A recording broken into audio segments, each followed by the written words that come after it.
Bab 46. Acara. Violet tersentak kaget mendengarnya. Terima kasih. Vio segera pergi dan berusaha menghubungi nomor Carlos. Ia ingin mengomel, bisa-bisanya kondisi Carlos belum pulih namun pria itu sudah pulang dengan paksa. 3 kali panggilan, telepon tak kunjung diangkat. Violet pikir, sepertinya Carlos sengaja tidak mengangkat ponselnya. Violet mencoba menghubungi Carlos lagi, hingga akhirnya panggilannya tersambung. Halo, Carlos. Kamu ini apa-apaan sih? Kenapa kamu meninggalkan rumah sakit secepat ini? Kondisiku sudah baik. Lagi pula, dokter juga tidak melarangku. Kamu ini banyak alasan. Aku tahu kamu memaksa dokter mengizinkanmu pulang.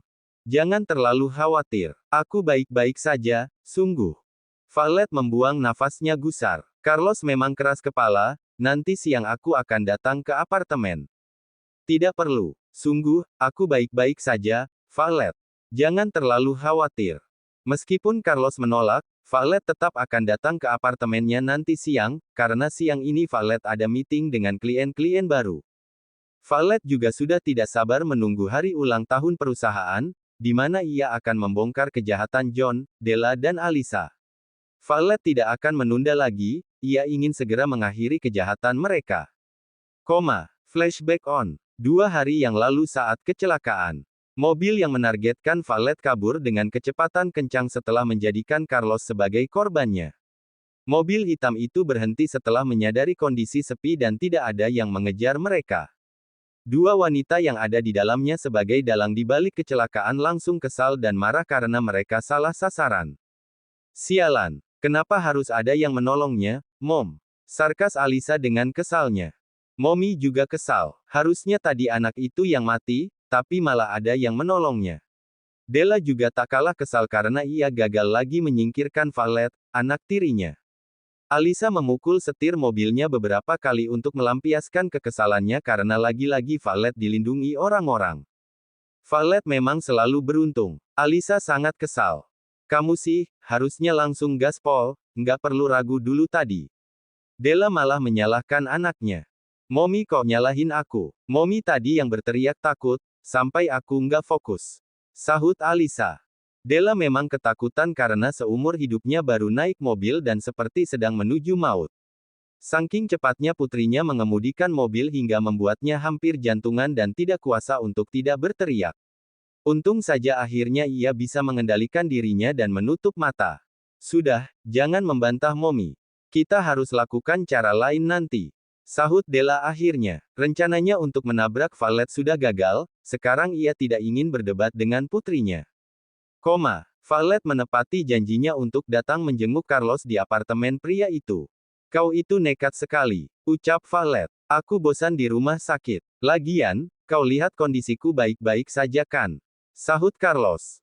Sebenarnya alasannya selain bosan di rumah sakit dan kondisinya yang menurutnya sudah baik-baik saja, Carlos tidak ingin terlalu membuat Violet khawatir dan membuatnya terus merasa bersalah.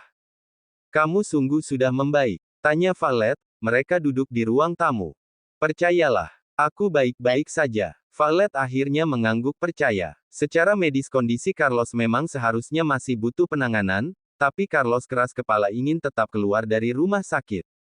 2 hari lagi ada acara ulang tahun perusahaan. Kamu jangan lupa datang. Violet menyerahkan sebuah kartu undangan. Oke, aku tidak akan mengecewakanmu, sahut Carlos. Mereka duduk dengan diam, keheningan di ruangan ruang tamu kini menghampiri. Carlos tidak tahu harus membicarakan apa, begitu juga Violet yang merasakan canggung. Semenjak Carlos mengungkapkan perasaannya, Violet merasa tidak enak hati karena telah membuat Carlos jatuh cinta. Dan Violet juga bersalah karena tidak bisa membalas perasaannya. Violet, Carlos memanggil wanita itu. Ya, untuk beberapa hari yang lalu, aku minta maaf. Maaf, untuk apa? Violet sungguh tidak mengerti. Carlos tidak pernah membuat kesalahan, kenapa harus minta maaf? Seharusnya Violet yang minta maaf, karena selama bertahun-tahun dulu, ia tidak pernah merasakan perasaan pria itu padanya. Karena perasaanku, aku mohon, apapun yang telah kukatakan, jangan kamu pikirkan. Aku ingin hubungan kita tetap seperti dulu. Aku tidak masalah kalau kamu mau kembali pada Kiev, kata Carlos. Violet menggigit kecil ujung bibirnya, jujur saja ia tidak tahu bagaimana perasaannya sekarang. Valet hanya menjalani hari-harinya ini tanpa melibatkan perasaan untuk sementara waktu. Kamu nggak perlu minta maaf, Carlos. Seharusnya aku yang minta maaf. Aku nggak tahu kalau aku membuat kamu jatuh cinta. Aku senang mendengar kalau kamu masih mau berteman denganku seperti dulu. Tapi, sepertinya hubungan kita tidak bisa sedekat dulu. Karena aku tidak ingin kita saling menyakiti. Jawab Valet. Dan untuk hubunganku dengan Kiev. Aku juga belum menjawabnya. Aku nggak ingin menyakiti kalian berdua. Carlos justru semakin merasa bersalah kalau Valet harus mengalah untuk kebahagiaannya. Valet tidak ingin memilihnya atau Kiev, semua pasti karena ungkapan perasaannya. Aku hanya ingin kamu bahagia, Valet. Meskipun bukan bersamaku. Aku juga ingin kamu bahagia, Carlos. Tapi aku sungguh nggak bisa menyakitimu ataupun Kiev. Carlos dan Valet sama-sama diam. Mereka tidak tahu harus kembali mengatakan apa. Pagi harinya, Valet menyambut kedatangan Kiev di perusahaan grup Aurora. John belum tahu kalau Valet mendapatkan penanam saham baru. Saat ini John sedang meeting bersama klien lama mereka di luar. Kiev diajak berkeliling perusahaan yang besar itu, bersama Leon dan Robert juga tentunya. Saat masuk dan mengecek karyawan, mereka semua langsung berbisik-bisik melihat ketampanannya. Valet berdiri di sampingnya. Valet juga melihat bagaimana karyawan wanita berbisik-bisik kemudian tertawa kecil. Kalian mau bekerja apa arisan di sini? Tegur Valet. Ia tidak suka mereka mengagumi ketampanan dari mantan suaminya. Maaf, Bu Valet. Mereka langsung menunduk dan melanjutkan pekerjaannya. Kiev tersenyum tipis melihat reaksi Valet yang berlebihan. Valet lalu membawa Kiev menuju rooftop. Di sini biasanya saat istirahat karyawan pada bersantai. Kalau tempat kamu bersantai di mana? Tanya Kiev. Hari-hariku sangat sibuk. Aku nggak punya waktu untuk bersantai. Sahut Valet dengan cepat. Kiev terkekeh pelan, ia lalu menarik Valet mendekat dan membawanya duduk di kursi. Kalau begitu, sekarang waktunya kita bersantai. Kiev merangkul Valet dengan erat sampai Valet berusaha melepaskan diri, namun Kiev tidak melepaskannya. Kiev, jangan seperti ini. Apa yang kamu lakukan? Valet hanya malu karena di sana ada Leon, Robert dan managernya. Apa kata mereka nanti? Mereka sudah bercerai tapi masih. Pak Robert serta manager tentu saja syok melihatnya. Mereka belum tahu kalau sebenarnya Valet dan Kiev adalah mantan suami istri. Pak Robert, tolong berikan kami 2 jus dan cemilan. Kata Kiev. Pria itu melirik Leon dan mengkode untuk pergi. Leon tentu saja paham, karena sepertinya tuan mudanya beserta nona muda sedang ingin membicarakan sesuatu yang penting, yang tentunya tidak berhubungan dengan masalah pekerjaan. Setelah Leon, Pak Robert serta manager pergi, Kiev baru mengurai rangkulannya dan membuat Valet lega. Kiev tidak ingin membuat Valet tidak nyaman, ia ingin menggeser posisi duduknya sedikit menjauh, namun Valet menahannya. Kiev. Valet menahan tangan pria itu hingga Kiev menatapnya. Tetaplah di sini. Kiev mengurungkan niatnya untuk menggeser posisi duduknya. Kiev duduk kembali, jarak mereka sangat dekat hingga tidak ada celah di samping mereka. Bagaimana kondisi Carlos? Tanya Kiev. Carlos sudah pulang. Kondisinya sudah membaik. Syukurlah kalau begitu. Kamu tidak perlu sedih lagi. Sahut Kiev. Valet pikir Kiev akan membahas masalah mereka sendiri, tapi Kiev malah membahas orang lain. Aku berhutang nyawa padanya. Tapi, hubungan kami cuma sebatas teman. Enggak lebih. Tegas Valet dengan suara pelannya. Kiev jelas bisa melihat bahwa Valet terlihat khawatir, dan kekhawatiran Valet terlalu berlebihan untuk sekedar teman. Meskipun Carlos telah menyelamatkan nyawanya, perasaan Valet tidak bisa dibohongi. Carlos pria yang baik, dia pasti bisa menjagamu dengan baik. Valet sesungguhnya tidak mengerti kemana arah pembicaraan Kiev ini. Kenapa Kiev justru membahas Carlos, bahkan sampai mengatakan seolah dirinya dan Carlos memiliki hubungan spesial. Kamu benar, Kiev. Carlos memang pria yang baik. Tapi, aku nggak mengerti maksud kamu apa. Kiev tersenyum tipis, keputusannya mungkin memang berat, tapi Kiev hanya ingin melihat Valet bahagia. Dan kebahagiaan Valet sepertinya ada bersama Carlos. Kiev menggenggam tangan Valet. Mungkin setelah ini Kiev tidak akan bisa menyentuh lagi halusnya tangan Valet. Aku tahu, kamu menyukai Carlos. Aku tidak akan memaksa kamu menerimaku, Valet. Kalau Carlos bisa membuatmu bahagia, aku menyerah. Ucapan yang begitu tulus namun menyakitkan bagi keduanya. Violet tersentak mendengar kata-kata Kif yang mengatakan menyerah. Violet merasa sakit mendengarnya, bahkan ia melihat raut wajah Kif lebih sakit darinya karena harus merelakan dirinya.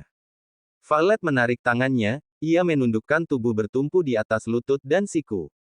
Violet menahan suaranya yang tercekat, kalau begitu, mulai sekarang kamu nggak perlu mendekatiku. Aku nggak ingin kamu terluka, aku juga nggak mau Carlos terluka melihat kita.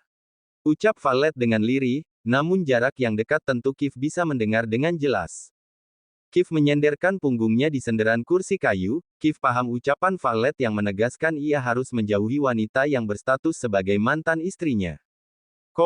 Hari yang ditunggu Violet akhirnya tiba. Violet berdandan ala makeup flawless, gaun simpel warna abu-abu dengan lengan panjang berbahan kain kaca yang melekat sempurna di tubuh rampingnya. Violet memang cantik dan menarik, semua pakaian yang ia pakai juga nampak pas dan tidak ada yang tubuhnya tolak. Rambutnya sudah rapi tergerai cantik, ia membawa dompet dari Hermes warna putih. Setelah penampilannya sempurna, Violet keluar dari kamar. Sementara di bawah, semua sudah tiba tinggal Violet saja. Ya ampun, seperti ratu saja dia. Lama sekali, gerutu Alisa dengan kesal. Sebaiknya kita tinggal saja dia, Dat. Imbu Alisa. Alira, panggil Kak Violet turun. Titah John. Semenjak Alira memberikan rekaman suara Mommy dan Dedi tirinya, karakternya memang sedikit berubah, dia jadi lebih banyak diam dan tidak membantah. Della juga sebenarnya heran dengan putrinya, ia pikir Alira sedang ada masalah di sekolahnya, atau mungkin karena waktu itu keinginannya untuk kuliah di luar negeri ia tentang. Baik, Dat. Gadis itu melepaskan Arga yang menempel padanya, lalu berjalan untuk naik ke tangga. Tapi sebelum melangkah di anak tangga pertama, Alira mengurungkan niatnya saat melihat Violet berjalan turun dari atas dengan santai. Nggak perlu memanggilku, sahut Violet yang samar-samar tadi ia mendengar suara Alisa dan John. Semua mata tertuju ke Violet. Alisa nampak semakin kesal karena melihat penampilan Violet yang elegan dan cantik.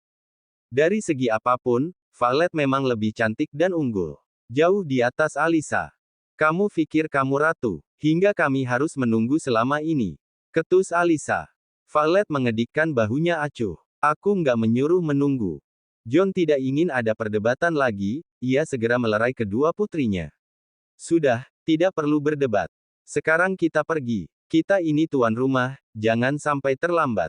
Mereka akhirnya pergi, menggunakan dua mobil. John, Della, Arga dan Alisa. Sedangkan Alira ikut Violet. Alira juga tadi sempat pura-pura protes. Violet duduk dengan tenang, sementara Alira nampak gelisah. Kamu kenapa? Tanya Violet. Aku nggak apa-apa, Kak. Jawab Alira. Alira hanya sedang memikirkan nasib mominya nanti, kalau tiba-tiba Violet membongkar kejahatan mominya beserta John. Bagaimanapun, Della itu mominya, dan John juga yang merawatnya dan memberinya kasih sayang dari kecil. Lalu, kalau John dan Della di penjara, bagaimana nasibnya dan Arga? Alira memikirkan itu. Kamu nggak berharap aku akan membebaskan keluargamu kan? Tanya Violet menebak. Ia tentu saja bisa melihat kalau Alira nampaknya sedang takut. Alira menggeleng. Kalau mereka bersalah, tentu saja mereka harus dihukum Kak. Alira, aku tahu kamu berbeda dari mereka. Lebih baik kita hidup sendiri, daripada berada di golongan orang-orang jahat dan licik seperti mereka. Yang dikatakan kakak tirinya, memang benar. Alira menarik nafasnya pelan, ia tidak perlu takut lagi. Kalau mominya harus menanggung konsekuensi dari perbuatan jahatnya bersama John bahkan Alisa. Mereka tiba di sebuah hotel bintang 7 yang telah dipersiapkan oleh Edward. John dan semua keluarganya langsung masuk menuju ballroom, sementara Violet izin ke toilet. Violet melihat kanan kiri memastikan aman, kemudian dia menelpon. Edward sedang dalam perjalanan, bersama Bibi Sandra dan Kevin yang pulang dari luar negeri kemarin. Halo, Paman di mana? Tanya Violet. Paman sudah dalam perjalanan, sebentar lagi akan sampai. Syukurlah kalau begitu. Paman sudah menyiapkan semuanya kan? Kamu tenang saja nak. Semuanya sudah Paman atur dengan baik. Tinggal menghitung waktu, maka John akan menerima semua pembalasannya. Violet menghela nafasnya lega. Kali ini, Violet akan membiarkan Edward menampakkan diri. Dan nanti, Violet juga akan memperkenalkan Edward sebagai pemilik perusahaan yang sesungguhnya. Setelah menelpon Edward, Valet lalu keluar dari toilet. Ia juga harus menampakkan diri untuk menyambut para tamu. Di luar, Carlos tidak sengaja berpapasan dengan Kiev serta Leon. Pria yang ingin Kiev hindari, ternyata juga datang di acara perusahaan grup Aurora. Dan tentu saja Valet yang mengundangnya. Tuan Kiev, apa kabar? Carlos berusaha menyapa dengan baik. Seperti yang Anda lihat, Tuan Carlos. Saya ikut lega melihat Anda sudah sehat kembali. Sahut Kiev. Ya, terima kasih. Saya juga mau mengucapkan terima kasih karena kamu sudah membantu membawa saya ke rumah sakit. Tidak masalah. Kalau begitu saya duluan. Kiev lalu menunduk, begitu juga Carlos. Kiev dan Leon berjalan lebih dulu lalu Carlos berjalan di belakang mereka. Valet sudah bosan mendengar pujian dari para klien yang John undang. John terus memperkenalkannya sebagai putrinya. Dan ini adalah pertama kalinya John bersikap seolah dia begitu menyayangi Valet sebagai putri kandungnya. Namun Valet tahu, John hanya sedang mencari muka di depan para tamu yang datang. Valet menarik nafasnya pelan saat melihat Kiev berjalan dari pintu masuk, dan di belakangnya rupanya juga ada Carlos. Kenapa mereka bisa barengan? Gumam Valet. Valet bersikap ramah dan seolah ia dan Kiev maupun Carlos tidak memiliki problem. Tuan muda Kiev, terima kasih sudah bersedia menghadiri acara kami. Kata Valet menyambut Kiev. Kami hanya menghargai undangan. Sahut Kiev. John bingung bagaimana bisa mantan menantunya datang di acaranya. Kamu yang mengundangnya, Valet? Tanya John. Valet mengangguk. Tuan Kiev adalah penanam saham yang baru di perusahaan. Jadi, dia pantas untuk diundangkan. John kaget mendengar ucapan Valet. Bagaimana mungkin Kiev bisa menanam saham di perusahaannya? Kalau perusahaan masih ditangani Valet, dan Kiev menanam saham, bahkan John juga kaget karena Valet juga mendapatkan klien-klien baru. Itu artinya perusahaan akan kembali maju dan naik lagi.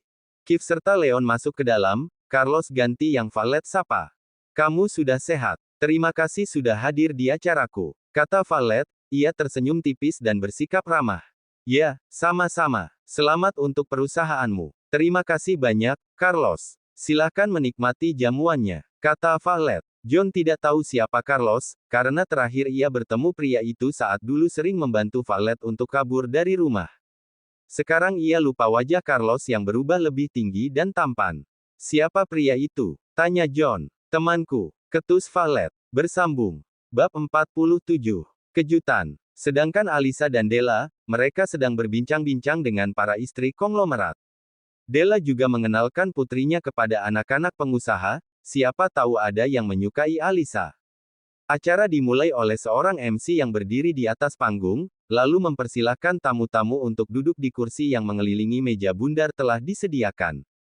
John naik ke atas panggung dan memberi sambutan, sebagai CEO grup Aurora yang terhormat. Dia juga memperkenalkan istri tercintanya yaitu Della, dan mengatakan bahwa Della telah menemaninya selama bertahun-tahun sampai perusahaan grup Aurora namanya bisa besar dan terkenal. Valet duduk di barisan depan tepat meja di depan panggung, di antara Alisa Alira Arga dan beberapa kerabat dekat mereka yang diundang datang. Valet hanya tersenyum melihat pidato John yang begitu membuat para tamu kagum dan terharu karena perjuangannya. John dan Della memang patut diberikan apresiasi sebagai raja dan ratu drama. Valet duduk santai bersandar, sambil tangannya dilipat di perut. Ia juga menunggu Edward dan menunggu menit demi menit datangnya kehancuran John. Carlos tidak sengaja duduk di sebelah Kiev. Entah kenapa bisa begitu, di antara ratusan kursi yang disediakan, kenapa mereka harus duduk di satu meja? Tuan muda Kiev, bisakah aku mengatakan sesuatu? Tanya Carlos pelan. Silahkan, sahut Kiev. Ia juga tidak mengerti kenapa pria yang di sampingnya harus Carlos. Jangan salah paham mengenai hubunganku dengan Valet. Aku dan Valet tidak memiliki hubungan apapun selain mantan suami dan mantan istri. Sahut Kiev lebih cepat sebelum Carlos menyelesaikan ucapannya. Carlos tidak mengerti, bukankah Kiev dan Valet berniat memperbaiki hubungan mereka, kenapa tanggapan Kiev sangat dingin seolah mereka tidak akan kembali lagi. Dan hubunganku dengan Valet juga. Tuan Carlos, tidak perlu memamerkan hubunganmu bersama mantan istriku. Aku tidak akan mengganggunya lagi, jadi kau cukup jaga dia baik-baik, jangan sampai dia terluka lagi. Hubunganku dan Valet sekarang hanya sebatas rekan bisnis saja. Carlos terperangah mendengar kata-kata Kiev, ia tidak mengerti maksudnya. Apa ini yang dinamakan Violet? Tidak ingin menyakiti dirinya dan menyakiti Kiev. Melepaskan keduanya, dan tidak memilih keduanya.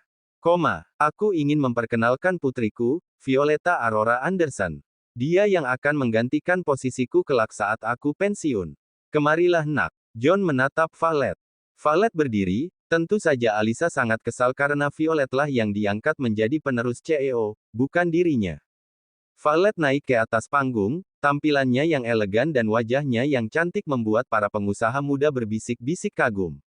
Apalagi banyak yang tahu, Violet adalah seorang janda muda dari seorang pengusaha terkenal di Vinsdom. Dan yang lebih membuat mereka semua tertarik dan penasaran, Violet juga merupakan desainer internasional ternama kelas atas yang memiliki butik besar. Dan ini pertama kalinya Violet menampakkan diri, memperkenalkan dirinya di hadapan publik dan para tamu undangan. Setelah itu, John dan Della turun, membiarkan Violet yang berpidato di atas panggung. Saya mau mengucapkan banyak terima kasih untuk semua tamu undangan. Selain acara yang spesial ini, nanti saya juga memiliki kejutan yang besar untuk kalian semua, terutama untuk Dedi saya yang telah berjasa menjaga perusahaan. Dalam hitungan detik, semua tamu berbisik-bisik karena penasaran kejutan apa yang akan Violet berikan. Begitu juga John yang tidak mengerti apapun. Sebelumnya, saya ingin memperkenalkan seseorang. Dia adalah pemilik perusahaan grup Aurora yang sesungguhnya. Silahkan masuk. John terkejut mendengar ucapan putrinya, begitu pula Della dan Alisa. Bahkan para tamu, mereka tidak mengerti siapa pemilik perusahaan yang dimaksud. Lalu dari pintu masuk, seorang pria memakai setelan jas lengkap warna hitam bersama Sandra dan Kevin masuk, mereka juga didampingi pengawal yang berjumlah sekitar 10 orang di belakangnya. Semua tamu menatapnya dengan bingung. John dan Della seketika langsung berdiri saat melihat Edward Bernard berjalan menuju panggung. Edward. John tidak menyangka, setelah sekian lama Edward menampakkan dirinya lagi. Bahkan Edward terlihat tidak seperti dulu yang lemah. Tunggu, siapa yang mengundangmu ke sini? Bentak John mencegah Edward semakin masuk. Aku yang mengundangnya, sahut Violet dari atas panggung. Dia adalah Edward Collins Bernard, pewaris asli grup Aurora, dan pemilik perusahaan grup Aurora. Semua tamu kini berdiri, karena penasaran dengan apa yang terjadi sebenarnya.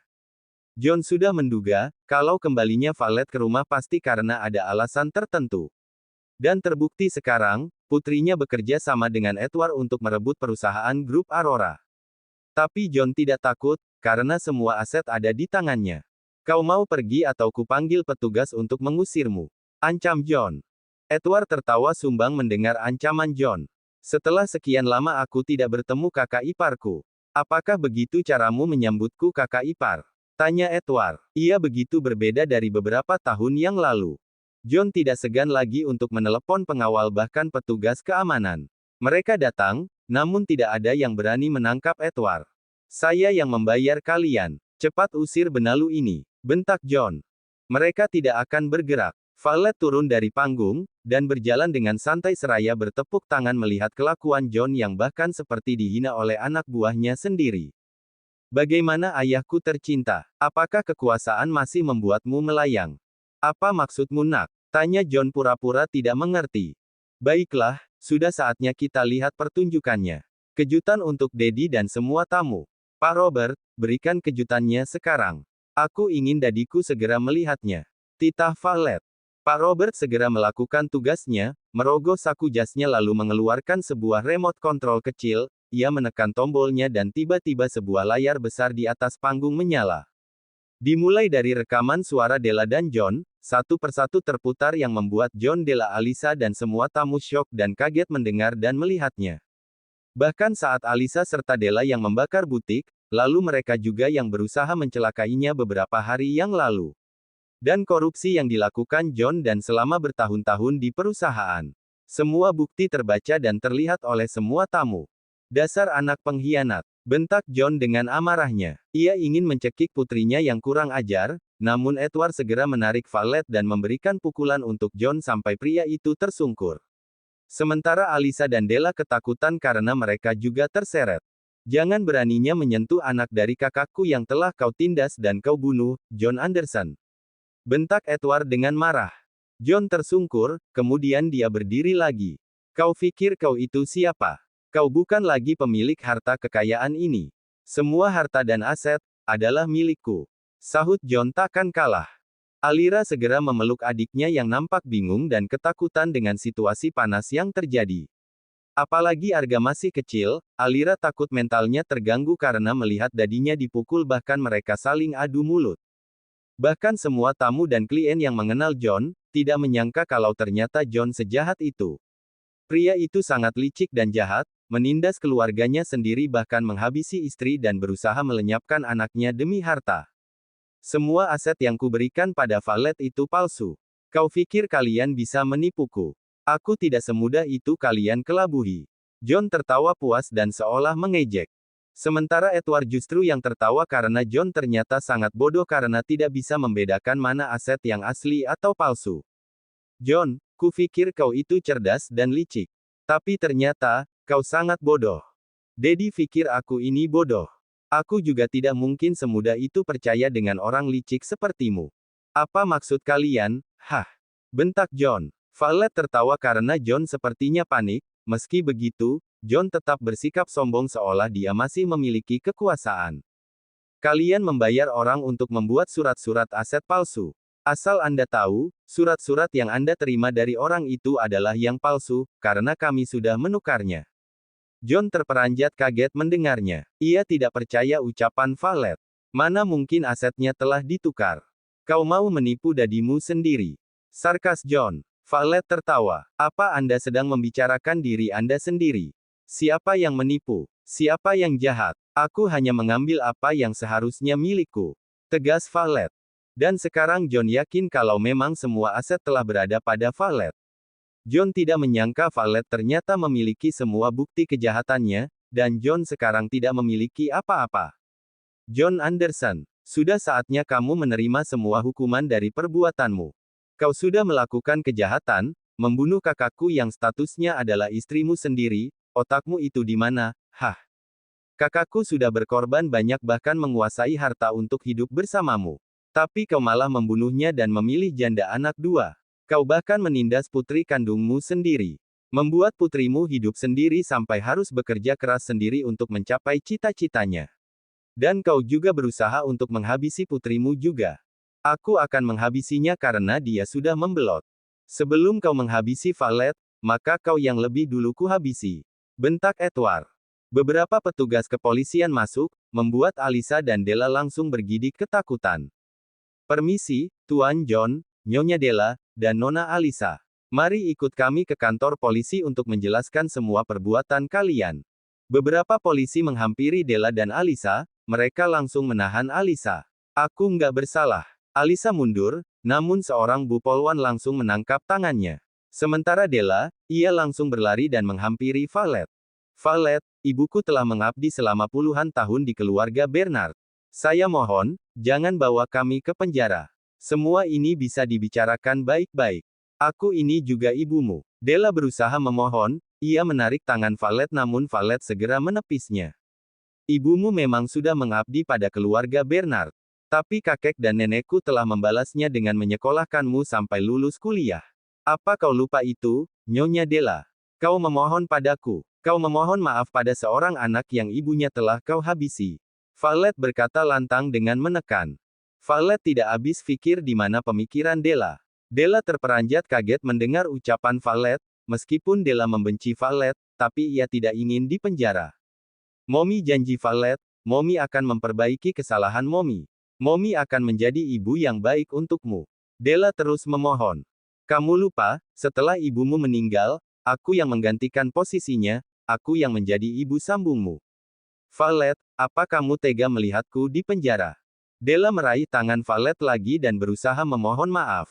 Ia bahkan sampai menangis karena takut dibawa polisi. Lepaskan tanganku. Valet mendorong tangan Della hingga wanita itu jatuh. Valet menuding Della dengan emosi yang dari dulu ia tahan. Apa kau tidak punya malu, mengakui dirimu sebagai ibu sambungku? Kau menghancurkan masa kecilku. Kau dan anak-anakmu merenggut kebahagiaanku dan momiku. Karena ambisimu ingin menjadi kaya dan memiliki banyak harta, kau juga menghasut ayahku untuk membunuh istrinya sendiri, ibu kandungku, Nyonya Della.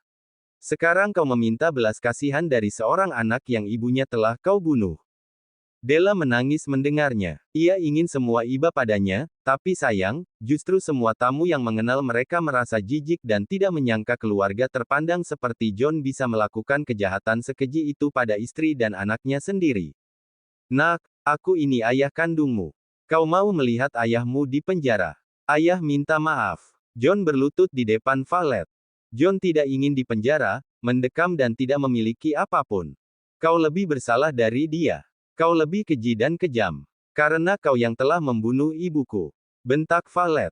Plak. Pertama kalinya, Valet tidak pernah membayangkan akan menamparkan ayahnya sendiri. Itu untuk rasa sakit Momi. Valet menamparkan ayahnya lagi, itu karena kau telah membunuh Momi. Valet memberikan tamparan terakhir untuk pria yang ia sesali karena darahnya mengalir di tubuhnya. Itu untuk semua kejahatanmu, keserakahanmu, dan untuk rasa sakit dari seorang putri yang ditindas ayah kandungnya sendiri. John hanya diam menerima semua kemarahan Valet. John tahu ia bersalah, tapi tetap ia tidak ingin dipenjara. Tampar ayah lagi, supaya kamu puas. Tapi ayah mohon, maafkan ayah nak. Aku nggak sudi memaafkanmu. Aku tidak pernah menyesal lahir dari wanita seperti Momi. Tapi yang aku sesali, kenapa harus kamu yang menjadi ayahku? Mulai hari ini, ikatan anak dan ayah benar-benar putus. Edward sungguh membiarkan Valet melampiaskan amarahnya pada John dan Della yang selama ini selalu Valet tahan, karena tidak memiliki keberanian untuk membantah mereka.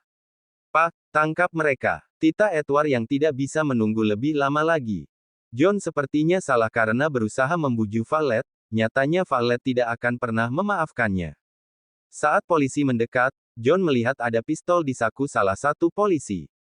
John langsung menendang kaki polisi lalu mengambil pistolnya kemudian mengarahkannya ke semua orang. Kalau kalian berani mendekat, kalian akan mati. Ancam John. Semuanya langsung mundur, Valet, Edward, Carlos serta Keith tidak menyangka kalau John rupanya tidak menyerah. Para petugas langsung mengamankan para tamu yang panik. John mengarahkan pistolnya ke arah Valet dengan lantang. Dari kemarin seharusnya ia menuruti kata-kata Della untuk menghabisi Valet, dan ternyata sekarang, Valet yang ingin menghancurkannya. Valet tetap berdiri tanpa rasa takut. Ia tidak sedikit pun memohon pada ayahnya untuk menurunkan pistol itu. Sementara Edward dan semua orang terutama Carlos dan Keith yang panik. Bahkan Sandra menangis di pelukan putranya. Kenapa? Mau menembakku? Bunuh saja aku. Valet menantang. Aku sudah berusaha untuk meminta maaf padamu, tapi ternyata kau seorang putri pengkhianat. Aku tidak menyesal membunuh ibumu, yang ku sesali, seharusnya aku membunuhmu dari kemarin. Kalau begitu, jangan segan lagi. Segera tarik pelatuknya dan bunuh aku sekarang. Aku tidak akan lari. John semakin panas mendengar kata-kata putrinya. John mungkin sudah kerasukan, karena dia memang berniat membunuh putrinya sekarang. John menarik pelatuknya, dan dia bersiap menembak putrinya sendiri. John bahkan siap membidik tepat di bagian jantung. Edward sangat panik, namun Valet melarangnya untuk mendekat. Valet tidak ingin Edward mati, lebih baik dirinya yang mati daripada melihat Edward tiada. Dor, Valet, Sandra berteriak. John sungguh melepaskan pelatuknya dan tepat mengenai sasaran. Valet membuka matanya, dan pertama kali yang dilihat adalah sosok Keith yang mendekapnya. Mereka jatuh terkena meja, namun Valet tidak merasakan sakit apapun. Tembakan John terkena dinding, saat pelatuk dilepaskan, Keith langsung melompat dan berlari menarik Valet hingga punggungnya menabrak meja sampai meja tersebut bergeser dari tempatnya. Keith. Valet tidak menyangka Keith menyelamatkannya. Melakukan hal senekat itu, bagaimana kalau tadi peluru justru meleset padanya? Kau baik-baik saja. Meski punggung Keith terhantam meja, namun tidak ada apa-apanya dibandingkan dia harus melihat Valet terluka di depan matanya. Valet mengangguk. Keith menuntunnya untuk berdiri. Valet sungguh tidak menyangka kalau Keith akan menyelamatkannya. Edward, Sandra dan semuanya bernafas lega karena tembakan tidak mengenai Valet. Beraninya kau menolongnya, bentak John. John ingin kembali melesatkan peluru, namun Carlos langsung memberikan bogeman di wajahnya sampai sudut bibirnya berdarah. Kau mau membunuh putrimu sendiri. Di mana otakmu? Edward juga tidak tinggal diam, dia juga memukul John sampai pria itu tersungkur. Edward menginjak tangan John yang memegang pistol, John yang lemah tidak kehilangan akal, dia berusaha mengarahkan pistol itu ke atas lalu berusaha membidik Edward. Bersambung. Bab 48. Pengejaran. Paman, Violet dan Sandra berteriak. Untung saja Edward segera mengundurkan diri hingga peluru melesat ke atap ruangan. John langsung berdiri, ia meraih tangan Della yang ketakutan lalu menyandranya, mengarahkan pistol tepat ke lehernya. Apa yang kau lakukan, John? Aku ini istrimu, bentak Della ketakutan. Diam, kau yang sudah menghancurkan hidupku. Kau yang menghasutku untuk menjadi jahat. Sampai aku membunuh Aurora. Mom, Arga berteriak saat melihat ibunya dijadikan sandera ayahnya sendiri. Arga ingin mendekati, namun John langsung mengarahkan pistol ke putranya, Alira langsung meraih tangan Arga dan mendekapnya. Jangan sakiti anak-anakku, bentak Della. Della tidak menyangka kalau John justru menjadikan dirinya sebagai alat. Bahkan John mengancam anaknya sendiri. Kau itu mau bermain apa lagi, John? Kau mau membunuh istrimu, wanita yang juga tahanan, ejek Edward. Polisi berusaha mencari cara untuk menangkap John, namun mereka tidak berani mendekat karena John menggunakan nyawa untuk melindungi dirinya. John juga mengarahkan pistol kepada siapapun yang mendekati entah itu pihak berwajib atau siapapun. Aku akan menghabisi siapapun. John mengarahkan senjatanya kepada Edward, bahkan tak segan kepada Sandra. Mundur, atau kutembak istrimu, ancam John, ia berjalan pelan sambil menyeret Della. Semua polisi petugas dan Edward langsung mundur memberi jalan John, Kevin juga langsung menarik ibunya untuk mundur menjauh. John juga mengarahkan pistolnya ke belakang karena takut ada yang main belakang. John, lepaskan aku. Della berusaha memberontak. Ia sungguh ketakutan, lebih baik ia dipenjara daripada dibunuh oleh John. Diam. John sampai di pintu, ia menoleh ke belakang dan mengarahkan pistolnya. Kalau kalian mengikuti, ku bunuh wanita jahat ini. John berjalan keluar, lalu dalam hitungan detik, dia berlari sambil menggandeng Della. Para polisi dan petugas langsung mengejar mereka yang melarikan diri. Begitu juga Edward dan Carlos. Violet ingin ikut mengejarnya, namun Kif langsung mencegah. Kamu tetap di sini. Violet menggeleng. Aku nggak bisa membiarkan mereka melarikan diri. Apa dengan kamu ikut, semuanya akan aman. Mereka akan menyerahkan diri. Polisi lebih pintar dari dirimu. Tetap di sini, dan tunggu kabarnya. Violet ingin kembali protes, namun tatapan tegas Kif membuatnya menciut. Oke, aku tetap di sini. Kif suka dengan Violet yang penurut. Kif langsung berlari keluar bersama Leon, sementara Kevin menjaga Mommy dan saudara sepupunya. Alisa langsung dibawa oleh dua polwan, sedangkan Arga dan Alira masih di tempat mereka. John dan Della berhasil melarikan diri menggunakan mobil, pihak kepolisian sudah mengejarnya, bukan hanya satu mobil melainkan 5 mobil lebih. Mereka bahkan ada yang memisahkan diri untuk memutus jalan yang dilalui oleh John. Mereka terus kejar-kejaran, namun tiba-tiba sebuah truk kontainer melintas di jalan, tepat setelah mobil milik John melintas dan akhirnya semua mobil polisi berhenti mendadak. Mobil kontainer justru tidak lekas berjalan, hingga dua polisi turun lalu menegur pengemudinya, dua orang pria turun dari truk penumpang. Permisi, ada apa dengan mobil ini? Kami sedang mengejar buronan. Mohon kerjasamanya untuk segera maju. Tegur polisi. Maaf Pak, kami tidak tahu. Truk ini tiba-tiba tidak bisa berjalan, tolong tunggu sebentar, ini memang sudah biasa. Kalau seperti itu, polisi tidak bisa marah-marah.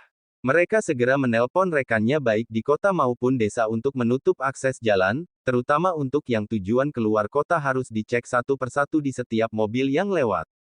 Edward turun dari mobil dan menghampiri komandan polisi yang masih menunggu truk kontainer pergi. Pak, di mana penjahatnya? Tanya Edward. Tuan Edward, maafkan kami. Truk ini berhenti tiba-tiba sehingga kami kehilangan jejak mereka. Tapi kami sudah menghubungi semua pihak kepolisian untuk menjaga ketat setiap jalan menuju luar kota dan menutup aksesnya. Edward tidak menyangka kalau John bisa kabur. John membahayakan, pria itu tak segan melakukan hal nekat, bahkan tadi John sungguh berniat membunuh Violet.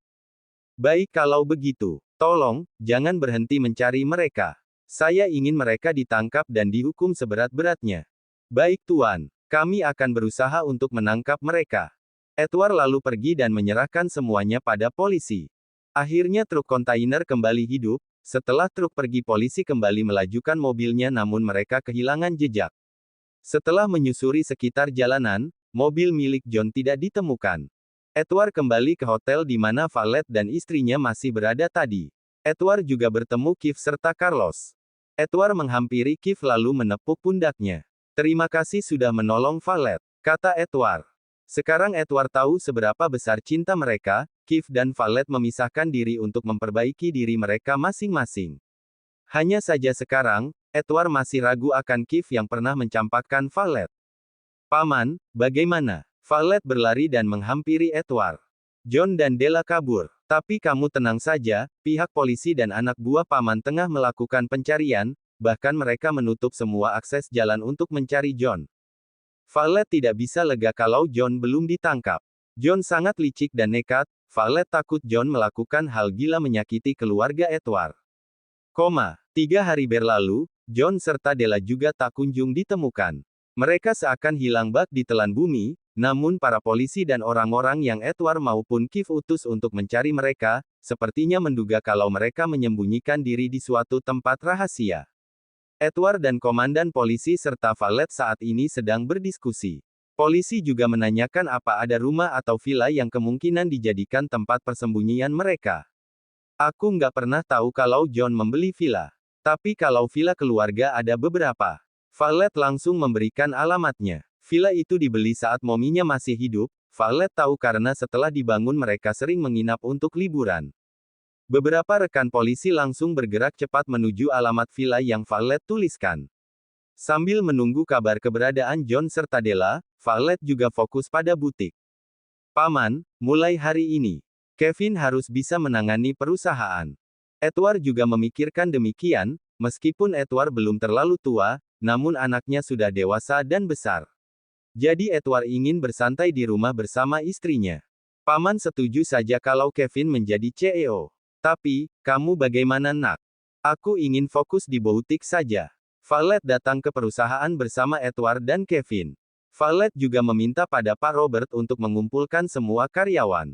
"Mohon maaf karena pekerjaan kalian jadi terganggu sebentar," ucap Valet. Setelah Alisa ditangkap, kondisi perusahaan jauh lebih baik. Para karyawan yang biasanya merasa tertekan bekerja, kini lebih rileks dan menikmati pekerjaannya dengan baik.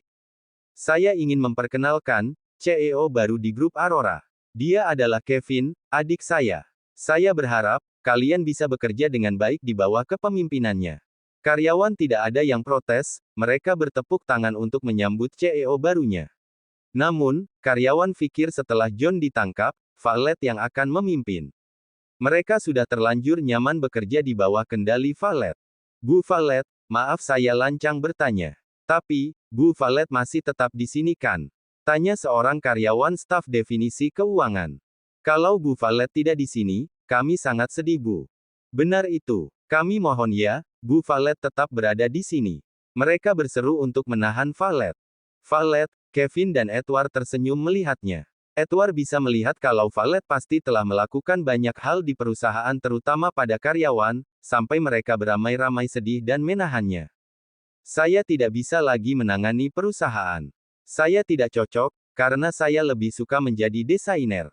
Tapi kalian tenang saja, 1 minggu sekali, saya akan ke sini untuk mengecek kalian. Jadi, jangan sampai saat saya ke sini kalian membuat kesalahan," jawab Valet. Kevin juga mulai memperkenalkan dirinya. Sebagian karyawan lama yang sudah bekerja bertahun-tahun, tentu saja ada yang mengenal Kevin yang dulu pernah bekerja di perusahaan namun ditindas oleh John. Semua karyawan wanita kini justru berbisik-bisik karena mengagumi sosok pemimpin baru mereka. "Kalau pemimpinnya seperti Tuan Kevin, aku pasti bakal bekerja dengan giat," bisik seorang karyawan kepada temannya. Mereka tersenyum membayangkan ketampanan Kevin. "Aku berharap, John dan Della segera ditangkap, Paman," ucap Valet. "Tentu saja, mereka pasti akan segera ditemukan dan ditangkap," sahut Edward. Mereka dalam perjalanan pulang, Valet akan mengantar Edward, barulah dia ke butik. Dalam waktu beberapa hari, Mutiara Butik sepertinya akan kembali Valet buka. Karena sudah banyak customer setiap yang beberapa kali datang bahkan menghubungi akun sosmed Mutiara Butik. "Sebaiknya untuk sementara kamu bawa pengawal dulu. Paman khawatir kalau John tiba-tiba berbuat nekat, kata Edward. Dia sudah menyiapkan beberapa bodyguard untuk menjaga Valet. Paman tenang saja, aku bisa menjaga diri, sahut Valet. Menurutnya terlalu ribet membawa bodyguard, mereka akan selalu mengawasinya. Hanya sementara waktu sampai John dan Della ditangkap, nak. Setidaknya bawalah 2 untuk berjaga-jaga. Valet sudah terbiasa pulang pergi sendiri. Namun saat ia ingin kembali protes, sebuah suara membuatnya diam. Betul yang diucapkan pamanmu. Kamu harus dijaga, kalau tidak, jangan pergi. Sandra menyahut dari pintu. Valet tidak bisa membantah kalau Sandra yang menyuruh. Dia mengangguk menuruti. Ya, baiklah. Tapi tidak perlu banyak-banyak. Aku nggak mau saat bekerja diawasi. Edward lega mendengarnya, ia memanggil 2 bodyguard yang telah ia sewa untuk mengantarkan Valet dan menjaganya. Jaga baik-baik keponakanku. Jangan sampai dia kenapa-kenapa, atau kalian tanggung akibatnya. Tegas Edward. Baik, Tuan. 2 bodyguard berbadan kekar dan tinggi itu langsung menjalankan perintah. Di sisi lain, Kif juga menyewa detektif untuk melacak keberadaan John serta Della. Melihat bagaimana nekatnya John saat ingin membunuh Valet, Kif tidak ingin kejadian serupa terulang lagi. John sangat nekat, Kif tidak ingin pria itu tiba-tiba melakukan hal nekat dan membahayakan nyawa Valet. Kalau menurut saya Tuan, tidak mungkin mereka bisa melarikan diri secepat itu. Pasti mereka menyembunyikan diri di suatu tempat yang sulit dijangkau atau diakses. Kata Leon beropini. Kif pikir juga seperti itu. Apa jangan-jangan, ada yang membantu menyembunyikan mereka? Itu juga bisa jadi. Mungkin ada seseorang yang membantu mereka melarikan diri. Jika semua akses jalan keluar kota maupun desa ditutup, artinya mereka masih ada di kota. Kif setuju dengan ucapan Leon. Mungkin memang benar, ada yang membantu mereka. John dan Della masih ada di sekitar kota, hanya saja mereka dilindungi oleh seseorang yang pastinya memiliki akal yang cerdas dan licik. Sudah 1 minggu semenjak John dan Della melarikan diri, berita sudah beredar bahkan di media koran maupun sosmed. Pencarian buronan John serta Della yang belum ditemukan dan diketahui keberadaannya. Valet juga belum bisa fokus di Boutique karena memikirkan John yang belum ditangkap. Meski begitu, Edward sudah mengatakan tidak perlu khawatir dan memikirkan John. Karena mendapatkan beberapa pesanan gaun dari klien lamanya yang merupakan seorang mua, Valet harus pulang malam. Seperti beberapa hari kemarin, Valet membawa bodyguard yang Edward sewa untuk menjaganya. Valet merasa perasaannya sedikit tidak nyaman, ia tiba-tiba memperhatikan bagaimana sopir yang merupakan bodyguard tiba-tiba memakai masker hitam dan topi. Bukannya kemarin kamu tidak pakai topi dan masker? Tanya Valet. Saya tiba-tiba flu, Nona. Valet mengangguk paham. Sementara teman dari pria itu dari tadi terus menatap temannya dengan bingung, karena sepertinya ada yang berbeda. Bos, jalanmu salah, harusnya belok kanan. Tegur bodyguard yang satu. Namun temannya tidak menghentikan mobil atau berbalik justru semakin melajukan mobilnya. Valet baru tersadar, kalau jalan rumahnya telah dilalui. Apa yang kau lakukan? Cepat putar balik. Maaf Nona muda, saya hanya menjalankan perintah. Mobil berhenti, pria itu langsung membuka masker hingga bodyguard yang satu syok karena wajahnya berbeda dari temannya. Kau siapa? Pria itu berniat memberikan pukulan, namun sopir palsu itu langsung lebih dulu mengambil tongkat bisbol yang disimpan di sampingnya dan memukul kepalanya hingga pingsan. Valet syok melihatnya. Apa mungkin pria itu adalah penculik? Valet teringat kejadian saat dia hampir diculik. Pria jahat itu membuka pintu mobil penumpang di sampingnya lalu mendorong bodyguard Valet keluar sampai terguling di jalanan. Valet sangat panik, ia ingin segera membuka pintu mobil dan turun, namun pria itu langsung menarik tangan Valet. Diam atau kusakiti, bentaknya. Lepas. Siapa yang menyuruhmu? Bentak Valet. Pria itu segera menekan tombol lock hingga Valet tidak bisa membuka pintu mobil. Lepaskan aku. Kau itu siapa? Siapa yang menyuruhmu? Tolong. VTTT, mulut Valet ditutup dengan paksa menggunakan sebuah kain yang telah diberi obat, hingga kesadaran Valet hilang. Halo bos, target sudah saya dapatkan. Baik bos, saya akan segera pergi membawanya. Setelah menelpon, mobil melaju dengan kencang. Tuan, beberapa mata-mata kita yang menjaga Nona Valet tiba-tiba tidak sadarkan diri dengan bekas pukulan. Leon melapor dengan panik. Kiev langsung menghentikan pekerjaannya dan menatap Leon dengan tajam. Apa maksudmu? Mereka diserang. Ya Tuan. Dan mereka juga menemukan satu bodyguard yang menjaga Nona Valet terikat di samping butik dengan wajah babak belur. Kurang ajar. Kiev menggebrak meja, dia lalu berdiri dan berjalan. Kita ke sana sekarang. Kiev merasa perasaannya tidak enak. Mobil Kiev berhenti di tepi jalan saat melihat seorang pria memakai seragam hitam pingsan di tengah jalan. Leon langsung turun mengecek, kemudian Kiev menyusul. Tuan, sepertinya pria ini adalah bodyguard-nya Nona Valet. Bodyguard itu tiba-tiba membuka mata perlahan, dan ia berusaha bangun dengan kepala yang terasa sakit. Di mana Valet? Tanya Kiev. Pria itu langsung melihat ke sekeliling, dan ia tidak menemukan di mana mobil milik Nona mudanya. Nona Valet, dibawa penculik. Kiev langsung marah mendengarnya. Siapa yang melukaimu? Saya tidak tahu Tuan. Tiba-tiba pria itu memakai topi dan masker, lalu memukul kepala saya menggunakan tongkat, setelah itu saya tidak sadarkan diri. Kiev mengepalkan tangannya. Ternyata mereka telah kecolongan. Kiev dan Edward padahal sudah memberikan penjagaan ketat untuk Valet, namun justru semua anak buah telah diringkus oleh orang-orang tak dikenal.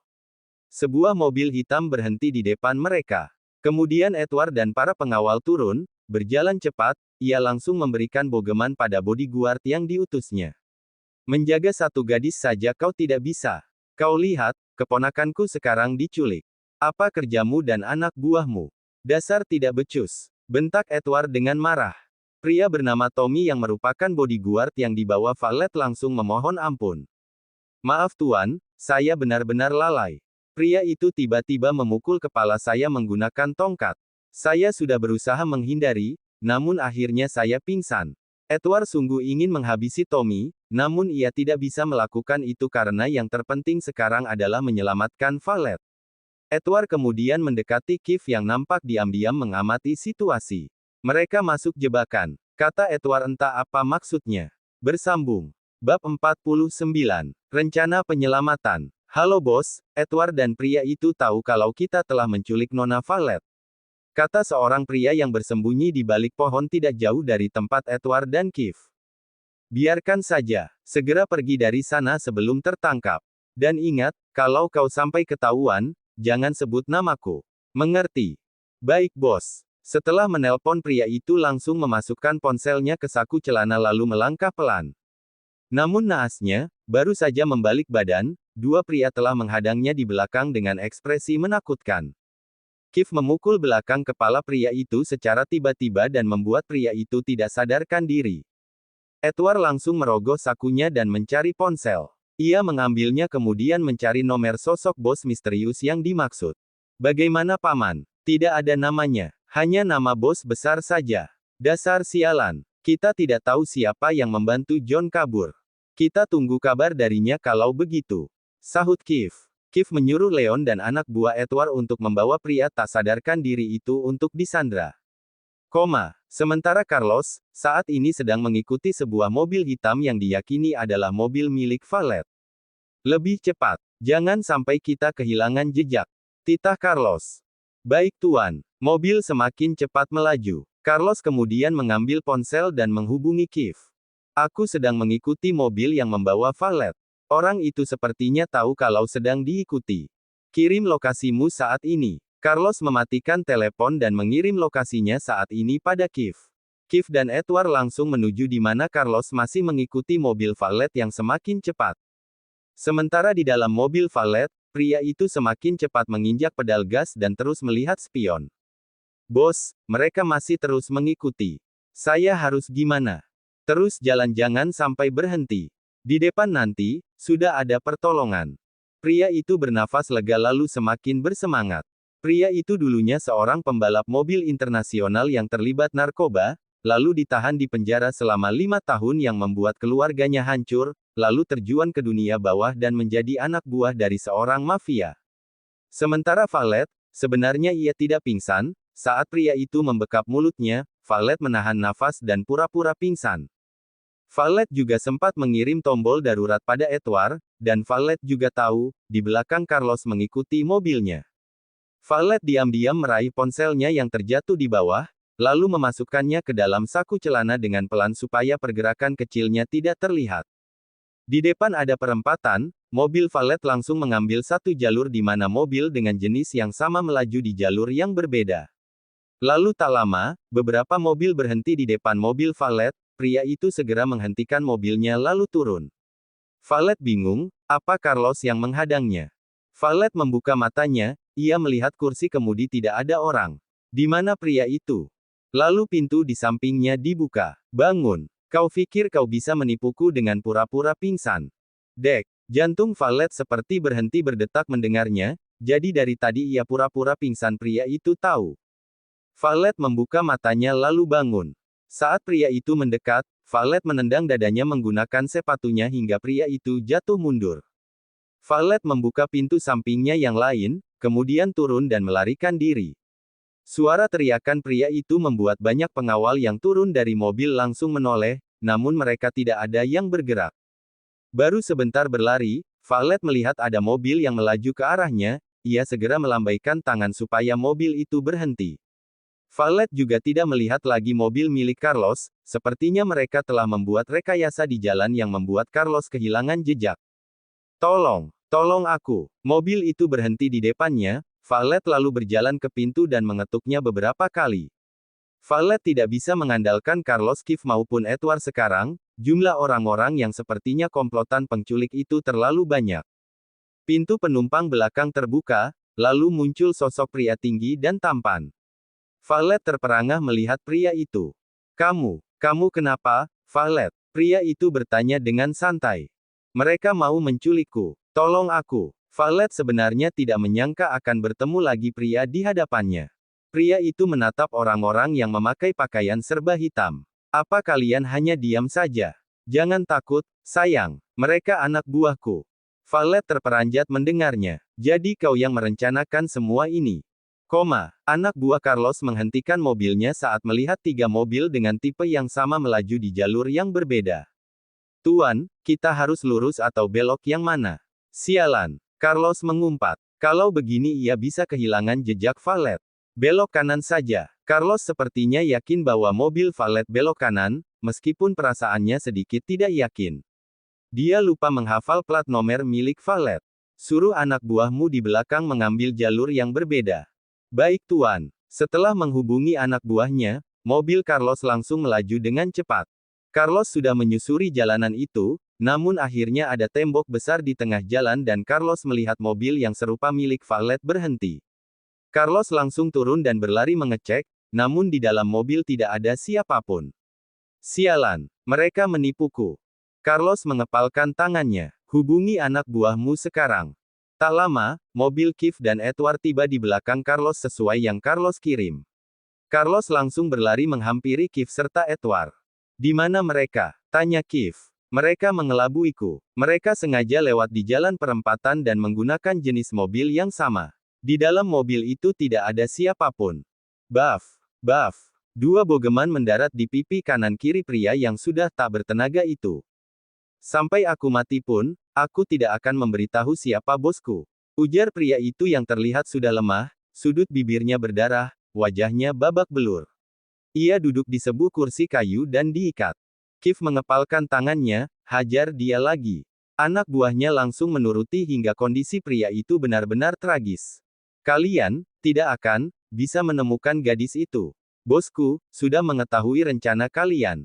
Karena kalian, mau menjebak John untuk keluar. Hahaha, gadis itu, bosku sangat menyukainya. Racauan itu membuat Kiev semakin marah. Baf. Kiev langsung memukul pria itu sendiri. Saat ia hampir menyerangnya lagi, Carlos langsung menahan. Tahan dirimu, Kiev. Meskipun pria itu sekarat, dia tidak akan mengaku. Kiev melepaskan tangan Carlos. Sialan. Brengsek. Siapa sebenarnya yang membantu John? Dia menyukai Valet. Carlos juga berpikir yang sama. Pria yang membantu John menyukai Valet. Tapi Carlos tidak bisa menebak siapa pria itu. Sebaiknya kita keluar, percuma kita di sini. Sahut Edward. Jaga dia. Jangan sampai dia melarikan diri. Tita Edward pada anak buah mereka. Mereka berempat termasuk Leon lalu keluar dari ruangan bekas gudang di sebuah rumah tua milik Kiev yang tidak terpakai. Sepertinya, mereka telah mengetahui rencana yang kita buat untuk menjebak John dan Della keluar. Menggunakan valet sebagai umpan. Tapi sekarang, mereka dilindungi dan bekerja sama dengan seseorang, dan mereka ternyata lebih cerdik dari kita. Kata Carlos. Edward, Keith, Carlos serta valet memang merencanakan semua itu, untuk membuat John keluar. Mereka bekerja sama, untuk menangkap John. Tapi ternyata, sekarang rencananya tidak sesuai perkiraan mereka. Ponsel valet tidak aktif, dan valet diculik oleh mereka. Leon, kau lacak keberadaan valet lewat ponselnya. Titah Keith. Baik tuan. Leon langsung menjalankan perintah, ia berjalan keluar untuk mengambil laptopnya. Tidak sampai 20 menit, Leon sudah bisa menemukan titik di mana valet berada. Tuan, di sini mengarah pada jalan yang jarang dilewati orang. Kita ke sana sekarang, kata Keith. Edward dan Carlos setuju. Mereka langsung menuju ke jalan di mana titik terakhir valet berada. Namun jalan itu sepi dan tidak ada siapapun. Mereka semua turun dari mobil. Cari sedikit pun jejak atau apapun yang mencurigakan di sini. Titah Keith pada beberapa pria yang merupakan anak buah Leon. Mereka semua langsung berpencar dan mencari, begitu juga Edward serta Carlos. Keith berjalan menuju sebuah pohon, di bawahnya ada rerumputan yang tidak terlalu panjang. Keith melihat sesuatu, ia langsung mengambilnya. Keith langsung menghidupkan ponsel yang layarnya sedikit retak, dan beberapa saat ponsel itu hidup. Sialan, mereka membuang ponsel valet. Geram Keith usia melihat wajah cantik valet di layarnya. Carlos dan Edward langsung menghampiri. Mereka sepertinya sudah membawa valet. Sahut Carlos. Keith meremas ponsel itu, ia sungguh takut valet kenapa-kenapa. Rencana mereka justru menjebak valet ke dalam masalah dan bahaya. Tunggu sebentar, aku ingat. Valet memakai kalung yang sudah kuberi GPS. Edward langsung mengeluarkan ponselnya dan mengecek. Ada, mereka masih di kota, dan berada di gedung tua tidak jauh dari danau. Kita ke sana sekarang. Kita susun rencana dulu. Mereka pasti sudah menyiapkan banyak jebakan. Sahut Keith. Benar, sebaiknya kita kembali dulu, kita perlu membuat strategi untuk ke sana menyelamatkan valet dan menangkap semua pelakunya termasuk John. Sahut Edward setuju ucapan Keith. Brengsek, lepaskan aku. Valet meronta saat tangannya diikat di dalam sebuah kamar. Sayang, aku sudah memintamu baik-baik malam itu. Tapi kau justru menolakku. Valet menatap tajam pria di hadapannya yang kurang ajar karena telah menculiknya. Yang dikatakan Keith memang benar, Felix orang yang berbahaya. Felix bahkan bekerja sama dengan seorang mafia untuk menculiknya dan membantunya menyusun semua rencana ini. Dan yang lebih Valet tidak menyangka, John dan Della terlibat. Felix yang membantu Della dan John kabur. John dan Della dijanjikan kebebasan oleh Felix, asalkan bersedia membantunya menculik Valet. Dua penjahat itu duduk di sofa dengan santai sambil menatap Valet. Ternyata yang dikatakan Keith benar, kau sangat licik dan jahat. Bentak Valet. Ia berusaha melepaskan ikatan tangan dan kakinya namun tidak bisa. Felix tertawa mendengarnya. Felix mencengkram pipi Valet dengan kuat hingga Valet meringis kesakitan, bahkan kuku Felix ada yang menancap di tulang pipinya. Mantan suamimu memang benar, tapi kau yang terlalu bodoh, Valet. Aku mendekatimu karena memang ingin balas dendam pada Keith Aaron. Lalu kau pikir, Keith akan membiarkanku diculik. Keith akan menyelamatkanku. Valet menyahut dengan susah payah. Justru kau yang bodoh karena membantu mereka kabur, kau juga akan ditangkap. Paman Edward dan Keith tidak akan membiarkanmu berkeliaran. Kau itu pecundang. Felix melepaskan pipi Valet dengan marah, lalu menamparkan pipi kanan Valet karena dikatai pecundang. Valet merasakan panas di pipinya, dan sudah dipastikan pipinya merah. Katakan sekali lagi, bentak Felix dengan marah. Kau pecundang. Kau itu tidak waras, Felix. Kau pecundang. Felix kembali memukul Valet, kali ini sangat keras hingga bibir Valet berdarah dan ia jatuh pingsan. Cukup, kau sudah terlalu kejam. Dia hanya seorang gadis lemah. Sahut John menghampiri Felix lalu menariknya mundur. John, jangan membela putrimu yang sudah merampas semuanya dari kita. Sahut Della dengan kesal. Kau diam saja, bentak John. Felix mundur, ia pusing karena dari kemarin mendengar perdebatan kecil dari pasangan itu. Jangan bertengkar di depanku. Kita keluar sekarang dan lihat sampai mana pergerakan mereka. Malam harinya, Valet membuka matanya. Ia merasa pusing di kepalanya. Violet berusaha bangun namun Violet merasa pergerakannya sangat sulit. Aku harus mencari cara untuk membuka ikatan ini. Gumam Violet. Ia berusaha keras untuk menggosok-gosok tangannya supaya talinya lepas. Violet menggosokkan tali di tangannya pada tepi ranjang kayu dengan sekuat tenaga. Dan akhirnya berhasil, satu tali putus. Setelah tangannya lepas, ia membuka ikatan di kakinya. Violet lalu turun dari ranjang. Aku harus mencari jalan untuk keluar dari sini. Violet berjalan menuju jendela, kalau lewat pintu sudah pasti banyak penjaga anak buah Felix yang berbahaya. Violet menyingkap tirai jendela sedikit dan mengintip di luar. Ada beberapa penjaga yang jaraknya lumayan jauh dari jendela. Violet membuka pelan jendela, kemudian berlari menarik meja kecil di samping sofa dan meletakkannya di bawah kusen. Ia lalu memanjat dan membuka jendela. Violet turun dengan pelan, ternyata lumayan tinggi di bawah. Ia melompat dan hampir saja membuat suara. Violet berjalan mengendap. Bersamaan dengan itu, pintu kamar terbuka, muncul sosok Della bersama penjaga yang membawa makanan. Namun mereka terkejut karena tidak mendapati sosok Violet. Di mana Violet? Della mencari ke sana kemari. Pandangannya tertuju ke meja dan jendela, ia berlari dan melihat jendela terbuka. Tangkap gadis itu, teriak Della yang membuat Violet dan semua anak buah yang berjaga terkejut. Semua penjaga berpakaian rapi dan serba hitam langsung mengejar Violet dan mengepungnya. Violet mundur dengan panik, ia berusaha untuk bersikap tenang. Apapun yang terjadi, ia harus bisa menyelamatkan diri dari cengkraman Felix dan John. Violet menginjak kayu di bawahnya, sebab gedung yang dijadikan tempat menyekap dirinya adalah gedung tua yang pembangunannya belum selesai. Violet melihat ke bawah, ia lalu mengambil kayu lumayan besar itu untuk melindungi dirinya. Kalau kalian berani, maju sekarang. Tantang Violet tanpa rasa takut. Nona, sebaiknya kau menyerah. Atau kami akan melukaimu. Violet menggelengkan kepalanya. Sampai kapanpun aku tidak akan menyerah.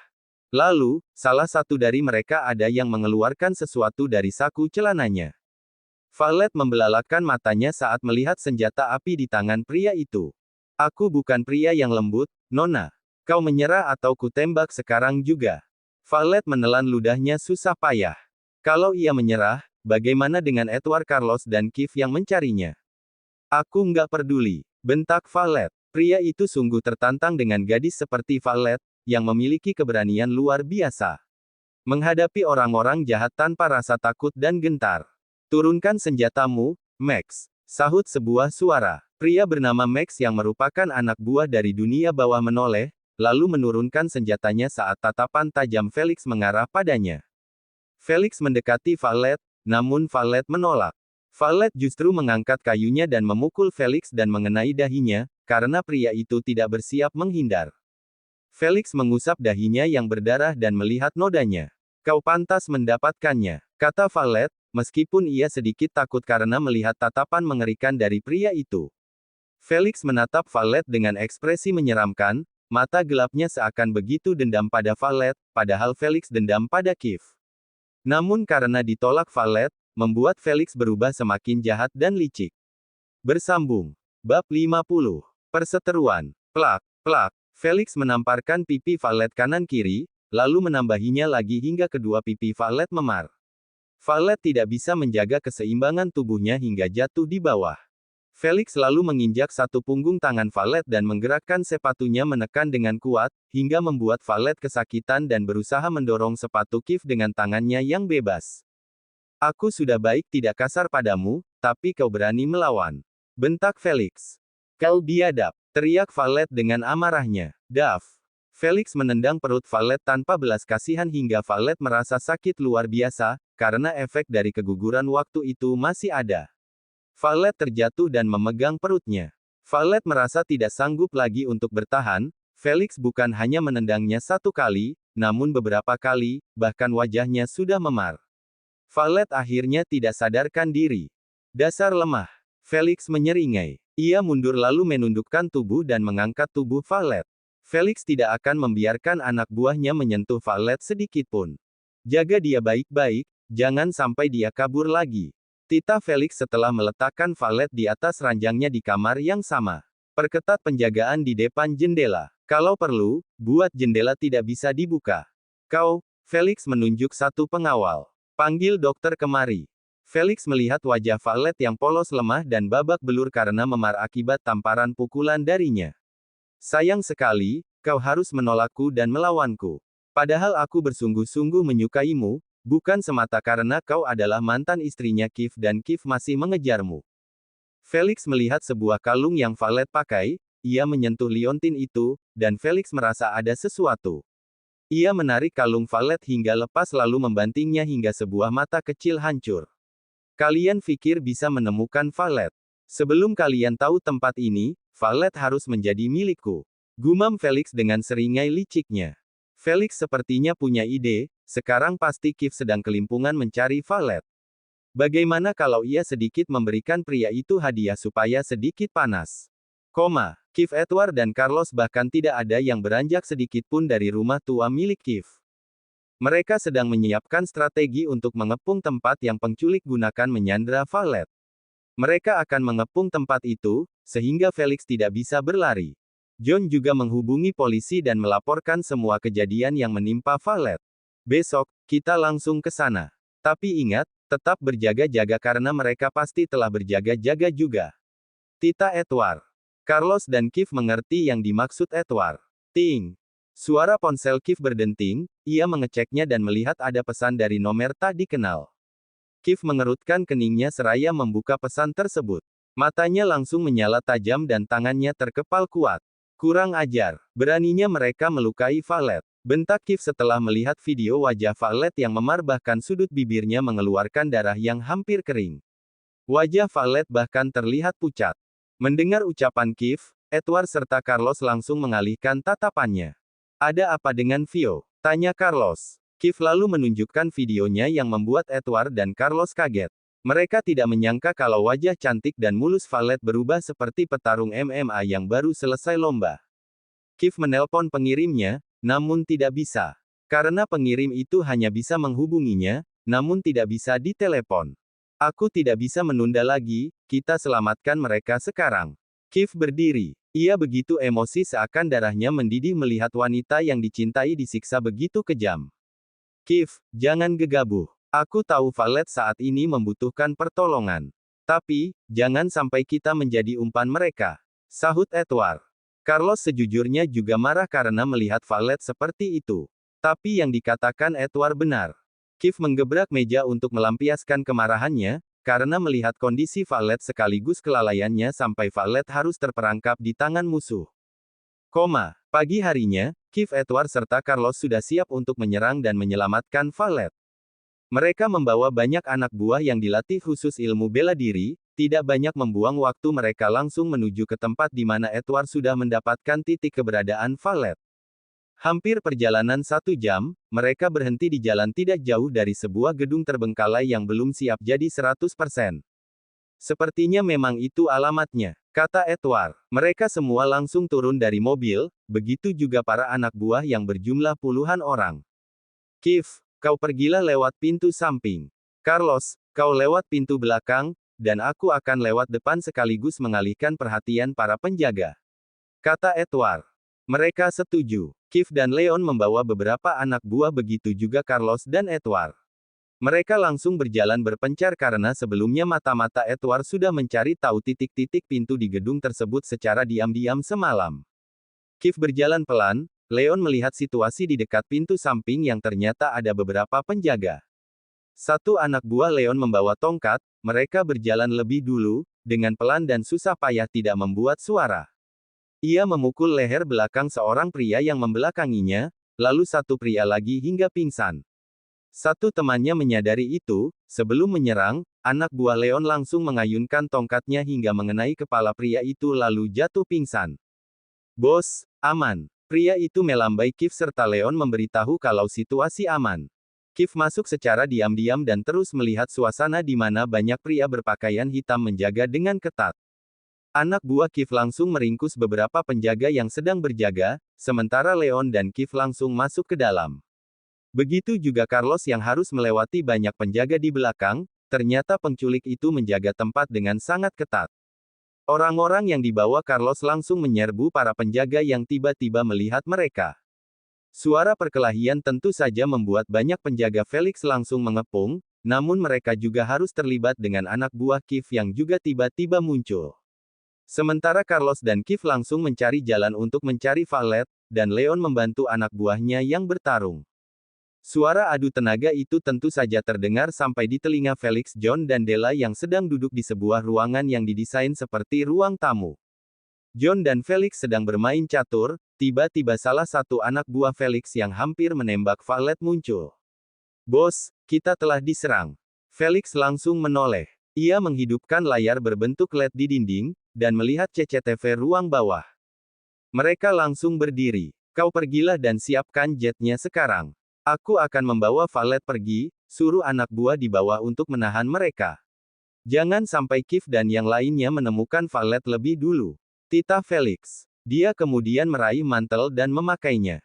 Saat Felix hendak pergi, John langsung menahannya. "Kau tidak lupa dengan kami kan?" tanya John panik. "CKK, aku harus menyelamatkan putrimu. Kau ikutlah dengannya, mereka akan membawamu keluar dari sini." Felix memerintah penjaga yang bertugas di dalam ruangannya. Felix lalu berlari keluar. Di antara ruangan yang belum siap dan terbengkalai, Kiev serta Carlos melihat sebuah ruangan yang sepertinya berpenghuni. Mereka berpikir pasti ruangan itu yang digunakan menyekap Valet. Sedangkan Valet tersadar saat mendengar suara berisik di luar. Kepalanya terasa pusing, Valet berusaha beranjak bangun, lalu turun dari tempat tidur. Tirai jendela terbuka, Valet melihat wajah seseorang yang dia kenal. Carlos. Valet berjalan pelan menuju sana, bersamaan dengan itu Carlos melihatnya. "Valet," pekik Carlos. Carlos langsung berjalan cepat dan berusaha membuka jendela, namun tidak bisa. Valet juga berusaha mendorong jendelanya, namun tidak bisa, dia terus menggedor-gedor kaca berharap kaca itu pecah. Namun, pintu terbuka dari luar, muncul Felix yang berjalan cepat dan menarik tangannya. "Lepaskan." Valet terus memberontak. "Carlos, tolong aku." "Carlos." Felix tidak mendengarkan Valet, ia menarik Valet mengikuti langkahnya. Sialan, pria itu membawa Valet. Carlos panik saat melihat Valet di bawah. Rupanya dugaan Kiev benar, bahwa yang menolong John adalah Felix. Kiev tidak akan membiarkan pria itu melukai Valet. "Kita lewat sana sekarang." Kiev langsung setengah berlari dan Carlos mengikutinya. "Lepaskan aku. Carlos. Tolong. Diam. Aku akan membawamu ke tempat yang aman. Kamu hanya milikku Valet. Daripada kamu bingung memilih di antara mereka, lebih baik kamu ikut denganku." "Aku nggak mau. Lepaskan aku, Felix." Valet berusaha memberontak, namun Felix terus menariknya.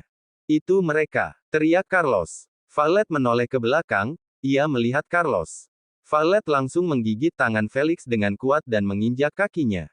"Ah, sialan." Pekik Felix kesakitan. Valet melepaskan diri, ia lalu berlari cepat dan memeluk Carlos. "Carlos, aku takut." Lirik Valet dengan bergetar. Carlos mendekap tubuh Valet untuk mengurangi rasa takutnya. Kiev menyaksikan itu dengan perasaan campur aduk. Dia juga datang, tapi Valet hanya melihat Carlos, bahkan yang dipeluk pertama kali Carlos. "Valet hanya milikku." Felix mendekat dan hendak menarik Valet, namun Kiev langsung menendang tangannya. Lalu memberikan bogeman untuk pria itu sampai Felix mundur. "Ternyata kau dalang di balik semua ini. Seharusnya aku tidak mendengarkan kakekmu untuk tidak menjebloskanmu ke penjara waktu itu. Karena kau berusaha menghancurkan perusahaanku." Kiev kembali memukul Felix hingga babak belur. Mendengar suara Kiev, Valet melepaskan pelukannya dan menoleh ke belakang. Ia sama sekali tidak menyadari kehadiran Kiev. Felix menyentuh sudut bibirnya yang berdarah. Dia tertawa menatap Kiev dengan mengejek, "Ya, aku sengaja melakukan ini. Untuk memancingmu datang. Aku ingin tahu, sedalam apa kau mencintai gadis yang jelas-jelas tidak memiliki perasaan lagi padamu, Kiev Aaron." Felix tertawa sumbang dan berusaha bangkit berdiri. Kiev mengepalkan tangannya, ia membogem pria itu lagi hingga Felix tersungkur kembali. Namun Felix tetap bisa berdiri. "Coba kau lihat, kau yang susah payah kesini, tapi Valet justru tidak melihatmu. Kiev, daripada membuat Valet bingung, lebih baik serahkan dia padaku. Aku akan menjaganya dan memberinya kebahagiaan." "Buff, Buff, langkahi dulu mayatku, baru kau bisa memiliki Valet. Aku tidak akan melepaskan Valet untuk pria bajingan sepertimu." Bentak Kiev dengan emosi yang menyala-nyala. Beberapa anak buah Felix yang tidak ikut bertarung langsung ikut membantu bosnya dan menyerang Kiev. Carlos langsung ikut membantu. Namun Kiev menahannya, kau bawa Valet pergi. Ini urusanku dengannya. Aku nggak akan pergi. Aku akan pergi kalau kamu juga pergi. Sahut Valet dengan tegas. Kiev tidak akan mendengarkan Valet. Cepat Carlos, bawa Valet pergi. Bentak Kiev. Carlos akhirnya menarik Valet. Kiev langsung menghajar anak buah Felix hingga babak belur. Pria yang begitu dipercaya oleh Felix akhirnya muncul dan menodongkan senjata api pada Kiev. Dia bersiap menembakkan pelurunya, namun Carlos melihat itu dan segera berlari lalu menendang tangan pria itu hingga senjata apinya jatuh. Kurang ajar, pekik pria itu. Ia langsung menyerang Carlos, namun Carlos berhasil melumpuhkannya meski Carlos juga terluka. Carlos lalu kembali menghampiri Valet yang ketakutan dan syok. Valet terus menatap Kiev yang tiba-tiba saja diserang oleh Felix. Aku nggak bisa meninggalkan Kiev. Kita harus keluar dulu, aku akan membantu Kiev setelah membawamu keluar. Ayo cepat, sahut Carlos.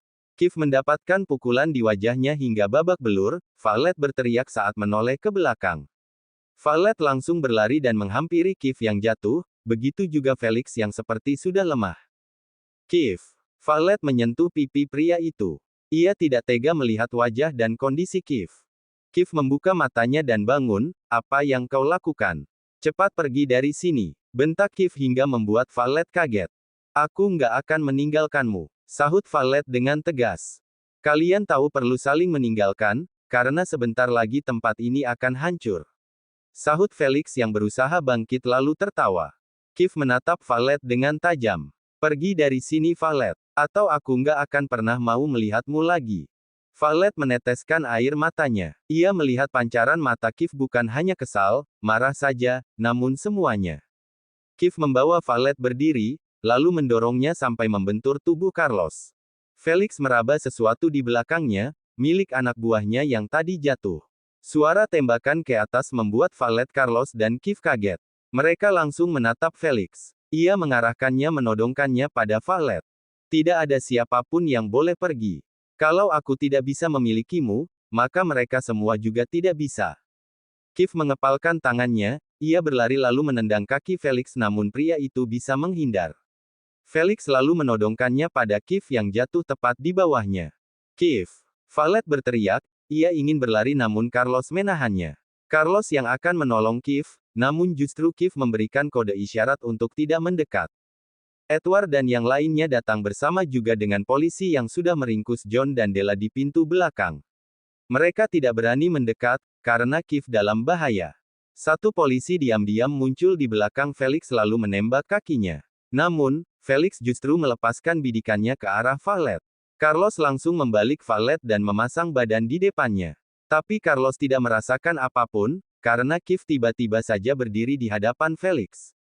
Valet membuka matanya, ia menatap Carlos, sementara Leon dan Edward berteriak melihat sosok tubuh tinggi kekar Kiev ambruk di bawah. Valet mendorong Carlos perlahan, ia membelalakkan matanya yang telah basah air mata menyaksikan pria kuat seperti Kiev terkulai lemah dengan luka tembak di perut. Kivi. Valet berteriak, ia langsung berlari dan menghampiri pria yang terkapar tidak berdaya itu. Valet mengangkat kepala Kiev dan meletakkannya di pangkuannya. Kiev, buka mata kamu, aku mohon, Kiev. Valet menarik tangan Kiev dan menyentuhkannya di pipinya.